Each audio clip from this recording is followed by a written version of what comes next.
Chapter 24. Excessive self-criticism is the real mistake. Did you know that excessive self-criticism is the real mistake? This subject is not easy to explain logically, yet it is essential to try. True understanding comes less from intellectual reasoning and more from the emotional development that flows from strengthening and anchoring self-love in our lives. One of the main obsessions of our inner critic is the notion of mistakes. Excessive self-criticism constantly highlights our so-called errors from the past and tries to warn us how to avoid them in the future. It creates an atmosphere in which mistakes feel like traps waiting at every corner, leaving us anxious, hesitant, and paralyzed. The atmosphere it generates is the most damaging part. Excessive self-criticism does not act like a wise teacher guiding us toward growth. Instead, it scolds, shames, and fills us with fear of spontaneity and risk. This is not a method of learning or change. It is a recipe for stagnation, shame, and fear. It cannot help us because it leaves us frozen and afraid. Ironically, the very mechanism that claims to protect us from mistakes creates the greatest mistakes of all. It can be corrected, but only through self-love, conscious practice, and a shift in awareness. Until that shift occurs, we remain trapped in the daily cycle of the same error, listening to the critic as if it holds the truth, when in fact it distorts our reality and limits our growth. It is not easy to recognize that we repeat this same mistake every day, especially when it disguises itself as logic, responsibility, and caution.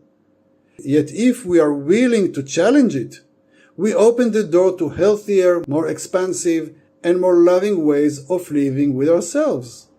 The more we connect with self-love, the clearer it becomes that what we truly need is support, trust, encouragement, empathy, understanding, and courage to grow. As self-love deepens, we lose tolerance for relentless criticism, whether from within or without. We stop consenting to self-condemnation, and we begin to expect kindness instead. When we truly absorb the standards of self-love, we realize we no longer have reason to act against ourselves or to withhold what is good for us.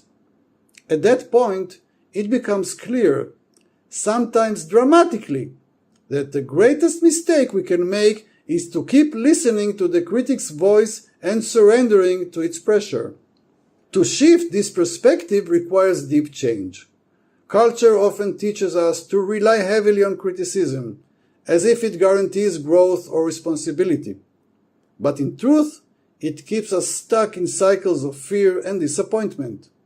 Self-love shows us another way, one of recognition, appreciation, patience, and encouragement. In a world of self-love, there is no value in the label of mediocrity.